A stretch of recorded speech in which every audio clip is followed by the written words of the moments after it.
বিষধর চন্দ্রবোরা সাপ উদ্ধার ঘিরে তীব্র চাঞ্চল্য ছড়ালো বাঁকুড়ার কতুলপুরে। কতুলপুর সিনেমাতলা আনন্দপল্লীর এক ব্যক্তির বাড়ি থেকে ওই সাপটি বন দপ্তরের জয়পুর রেঞ্জের কর্মীরা উদ্ধার করেন বলে জানা গেছে।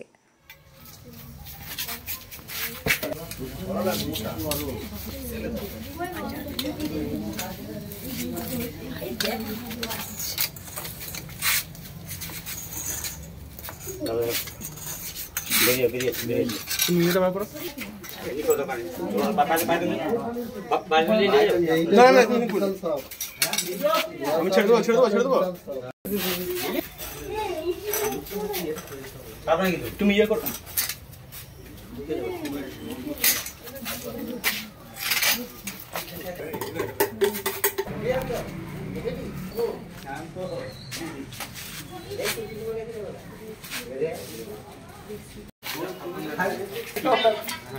প্রসেনজিৎ হাটি নামে এক ব্যক্তি বলেন, বাড়ির পেছনে ফুল তুলতে গিয়ে আমার স্ত্রী প্রথম সাপটি দেখতে পান। পরে বিষয়টি কোতুলপুর থানায় জানালে ওনারা বন দপ্তরে যোগাযোগের পরামর্শ দেন। খবর পেয়ে বন দপ্তরের জয়পুর রেঞ্জের কর্মীরা ওই চন্দ্রবোরা সাপটি উদ্ধার করে নিয়ে যান বলে তিনি জানান। আমার বাড়ির পেছনে আমার স্ত্রী ফুল তুলতে গিয়ে দেখে একটা সাপ পড়ে আছে। তো আমি প্রথমে ওটা ধোঁড়া সাপ বলি আমি ইয়ে করে দিয়েছিলাম। পরে বেশ কিছু লোকজন দেখে আমাকে বলে এটা একটা বিষধর সাপ।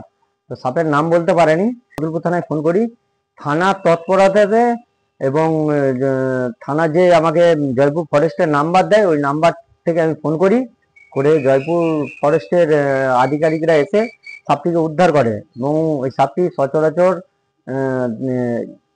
খোলা মার্কেটে দেখাই যায় না জঙ্গল ছাড়া। তো সাপটি যেটা বলছে বিষধর সাপ, সাপটার নাম হচ্ছে চন্দ্রবোরা।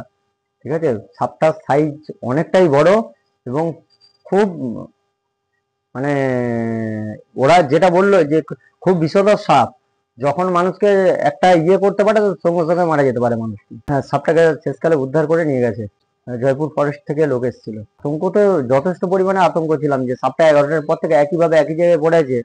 তো আমরা ভাবছিলাম যে পাড়া প্রতিবেশী কাউকে দিয়ে যদি কেউ ধরে এরকম ইয়ে করছিলাম। পরে দেখলাম যে না, এটা প্রশাসনকে জানানো ঠিক আছে, তো সেই হিসেবে আমি থানাতে ফোন করি। বন দপ্তরের তরফে জানানো হয়েছে উদ্ধার হওয়া সাপটি যথেষ্ট বিষধর। আপাতত উদ্ধার করা হয়েছে, এবার সাময়িক পর্যবেক্ষণের পর ফের জঙ্গলে ছেড়ে দেওয়া হবে। ব্যুরো রিপোর্ট, দক্ষিণ বাঁকুড়া দর্পণ, কতুলপুর।